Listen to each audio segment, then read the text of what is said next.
औज़ुबिल्लाहि मिनश्शैतानिर्रजीम बिस्मिल्लाहिर्रहमानिर्रहीम। हम तमाम मुसलमानों को, जितने हमारे कौम के लोग इस दुनिया में, इस ज़मीं पे, इस आसमान के नीचे रहते हैं, उन सबों से मैं इल्तिजा करता हूँ कि कुरान मजीद को हर कोई पढ़ता है, मगर पढ़ने के बावजूद वो लोग कुरान मजीद से वो मोहब्बत नहीं करते हैं। अल्हम्दुलिल्लाह, जिससे मोहब्बत करना चाहिए।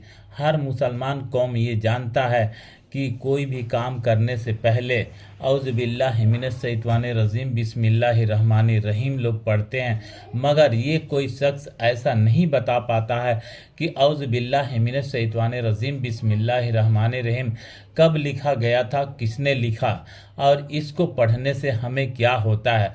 जब मुसलमानों को इतना मालूमात नहीं है तो मुसलमान कौम भाइयों से मैं गुजारिश करूँगा कि इस पे आप लोग कुछ गौर करें, कुछ सोचें, कुछ समझें, इसका मतलब निकालें। इसमें कितने अक्षर हैं, यानी कितने इसमें क्या क्या चीज़ें हैं। लोग पढ़ने को सब पढ़ लेते हैं। भाई रे मुसलमान भाइयों, मैं आप सबसे गुजारिश करूंगा कि कुरान शरीफ पढ़ करके कितने लोग हाफिज आलिम, हाफिज कुरान बन गए हैं, आलिम बन गए हैं और मुफ्ती बन गए हैं, कारी बन गए हैं, मगर उन लोगों को ये पता नहीं है कि कुरान में क्या क्या चीज़ है। मैं तो एक ऐसे शख्स हूँ कि मैं किसी को कोई शिकायत और शिकवा करना नहीं चाहता हूँ, पर जो मेरे दिलों में जो बातें आती है वो मैं आप लोगों के सामने रखता हूँ कि कुरान पाक में तो ऐसी ऐसी चीज़ें हैं कि जिनको जानकारी रखना हर मुसलमान का फ़र्ज बनता है, हर मुसलमान का हक बनता है।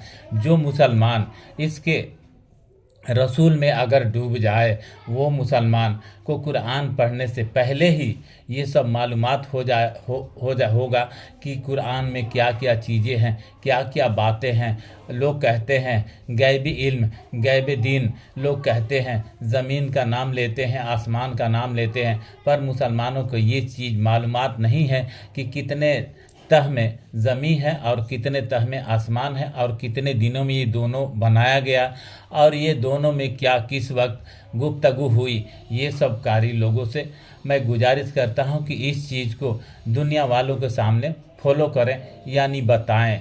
ये सब चीज़ बताना, आपस में मेल रखना, एक दूसरे से मोहब्बत करना, ये सब हमारे इल्म दीन की चीज़ें होती है। कुरान में भी वो भी शख्स है, वो भी चीज़ें लिखी गई है कि जिसको पढ़ने से हर एक कौम एक दूसरे से मोहब्बत का दामन फैलाने लगेगा और हर शख्स एक दूसरे से गले मिल करके अपनी ज़िंदगी बसर करेगा और हर तरह से मुश्किलात को भी आसान कर सकता है। कुरान पाक में वो भी चीज़ें हैं जिनको आदमी पढ़ ले और समझ ले तो हर मुश्किलात को अपने काबू में कर सकता है और हर चीज़ को समझ सकता है। कहाँ पर कौन बंदा खड़ा है, किस बंदे के दिलों में क्या ख्वाहिश है, क्या चाहत है, वो बंदा उससे रूहानी तरीके से बात कर सकता है। क्योंकि हर कोई मुसलमान ये जानता है कि गैबे दीन क्या है, गैबे इल्म क्या है। क्योंकि सरकार मदीना को हर कौम, हर मुसलमान उनसे मोहब्बत करना तो चाहता है और करने की कोशिश करता है, मगर वो कर नहीं पाता है क्योंकि उसके दिलों में वो जगह और वो तासीर नहीं बन पाता है जिससे कि वो अपने इल्म दीन की बातें समझ सके। इसीलिए हर मुसलमान को कहूँगा कि भाई, आप जितने मुसलमान कौम हैं इस ज़मीं पे रहने वाले, चाहे जहाँ भी रहें, चाहे किसी भी देश में रहें, पर इल्म दीन को समझने का कोशिश करिए। और जो भी सूरतें आप लोग पढ़ते हैं कुरान में, उस सूरतों से अपनी हालात के जायज़ा लेने का कोशिश कीजिए, उस सूरतों से आप लोग बात करने का कोशिश कीजिए। क्योंकि वो सूरत आपसे गुफ्तगू करने के लिए चाहत उसके दिल में है, पर आप लोग उस सूरत से बात नहीं करते हैं तो क्या सूरत बताएगी। जिस तरीके से आम जनता कहती है कि घर में आटा है और चावल है, उसको रखने से कुछ फ़ायदा नहीं, जब तक से उसको बना के खाइएगा तब तक से उसमें मज़ा नहीं आएगा, तब तक से उसको रखने से कोई फ़ायदा नहीं होगा। दुनिया में कितना भी मेहनत कर लो, जब तक से इसके रसूल ना बनो, जब तक से मुस्तफ़ा के रास्ते पर ना चलो, तो फिर मुसलमानों का इल्म दीन कहाँ से आएगा।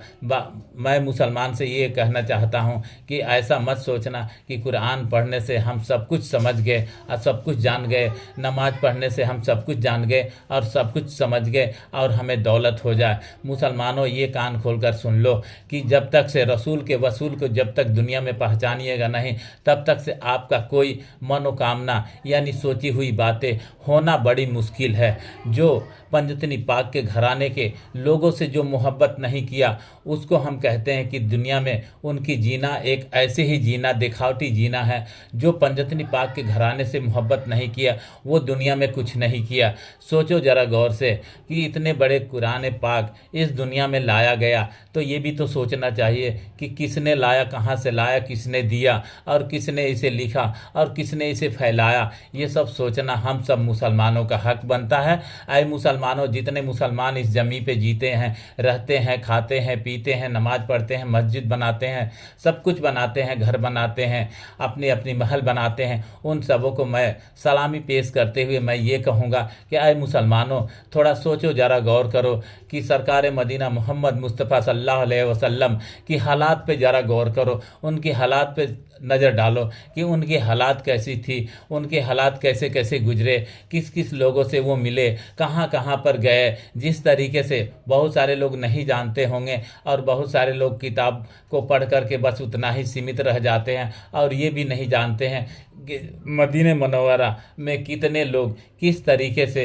इबादत करते थे और कौन से इबादत क्या होती है, इबादत में क्या चीज़ होता है, कौन सा तासीर होता है। कुरान पढ़ लेने से सब कुछ नहीं हो जाता है ना, जब तक से दिलों में इसके रसूल नहीं हो, जब तक से दिलों में रहमान का आशिकी न पैदा हो, तो वो इंसान चाहे कुछ भी अपने आप के आलिम बन जाए, मुफ्ती बन जाए, कारी बन जाए, पर वो अपने डिग्री ही लेकर के ज़िंदगी में बसर कर लेंगे, पर रसूल के कदमों का खाक कभी नहीं ले पाएंगे। ये है मुसलमानों की हालात। इसीलिए मुसलमान भाइयों से मैं गुजारिश करता हूँ कि कुरान पढ़ो, उसका मतलब निकालो, हर मतलब का अलग अलग कर करके उसको मतलब ये दुनिया वालों को भी बताइए। जिस तरीके से अलिफ का भी मतलब कुछ होता है, अलिफ का भी कोई एक शख्स है जिससे आप लोग गुफ्तगू करना चाहो, तो अगर मोहब्बत है तो अलिफ से भी बात कर सकते हो, बे से भी बात कर सकते हो, ते से भी बात कर सकते हो, से भी बात कर सकते हैं, यानी जितनी अक्षरे हैं ना 26, उन सब से अलग अलग लोग से बात कर सकते हैं। पर ऐसा दिलों में मुसलमानों को क्यों नहीं आता? मुसलमान सिर्फ दुनियावी आशिकी में डूब जाते हैं, खाने पीने के माहौल में डूब जाते हैं और मुसलमान कहते हैं कि मेरे पास तो दाढ़ी है, मेरे पास तो अच्छे कपड़े हैं, मेरे पास तो कार है, मेरे पास तो गाड़ी है, मेरे तो बच्चे अच्छे कॉलेज में पढ़ रहे हैं। अरे मुसलमानों, ये सब भूल जाओ, एक दिन वहीं जाना है जहां हमें जाना है और जाने के लिए तुम अकेला नहीं जा पाओगे। ये भी तो सोचो, बगैर 4 शख्स के तुम कैसे जाओगे? बगैर 4 शख्स के कैसे जाओगे? उन चारों से मोहब्बत करने का थोड़ा सा अपने आप में मौका निकालो और उन सबों से मोहब्बत कर लो कि ये एक दिन वो मुझे अपने मंजिल तक पहुंचाएगा। ऐ मुसलमानों, अस्सलातु वस्सलाम अलैकुम।